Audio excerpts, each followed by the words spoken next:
Kemampuan berbicara di dalam hati atau berbicara dengan diri sendiri adalah salah satu keajaiban terbesar yang dimiliki manusia. Sebuah fenomena yang tampaknya ajaib. Namun, apa sebenarnya yang memungkinkan ini dapat terjadi?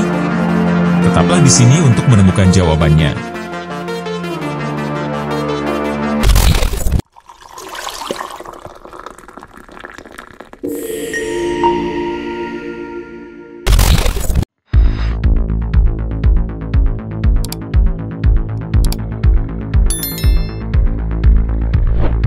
Dalam jutaan neuron yang bergerak di dalam otak, terdapat seni dan ilmu serta suara yang tidak pernah berhenti, sebuah dialog internal yang tak terlihat oleh mata manusia lainnya. Bahasa batin yang menyusun gagasan, menciptakan rencana, atau menjalani refleksi dalam keheningan. Fenomena ini biasanya disebut sebagai self-talk atau internal monolog, dan merupakan bahasa pikiran itu sendiri.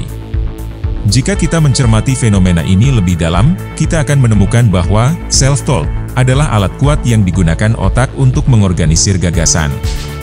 Ini adalah cara otak merencanakan tindakan, mengurai permasalahan yang rumit, dan memproses informasi yang diterima dari dunia luar. Semua itu terjadi tanpa perlu melibatkan kata-kata verbal yang kita ucapkan.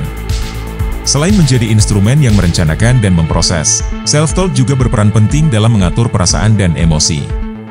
Ini adalah suara yang membimbing kita melalui berbagai tingkatan perasaan, membantu kita menghadapi stres, kecemasan, atau kegembiraan. Bahkan ketika kita berbicara dalam hati tentang ketakutan atau ambisi, kita sebenarnya menciptakan suatu jalan menuju pemahaman diri yang lebih dalam. Semua ini dapat mungkin terjadi karena otak memiliki kemampuan unik untuk memproses kata-kata dan berpikir dalam bentuk bahasa, bahkan ketika kita memilih untuk tetap diam secara verbal. Otak kita adalah panggung di mana semua ini terjadi, di mana dialog internal membentuk pandangan tentang dunia dan diri kita sendiri.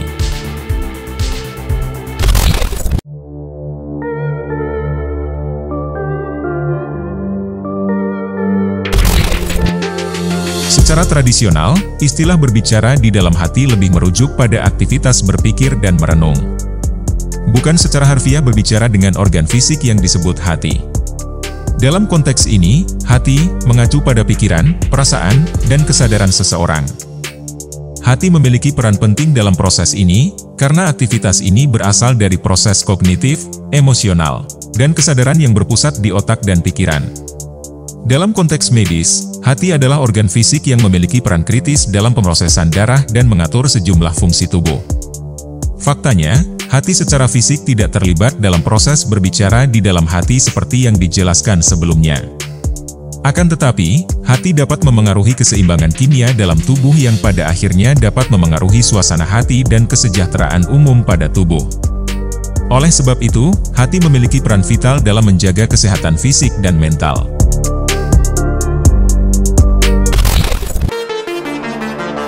Dalam bisikan diam di hati, terdapat kekuatan untuk merangkul kebijaksanaan dan ambisi.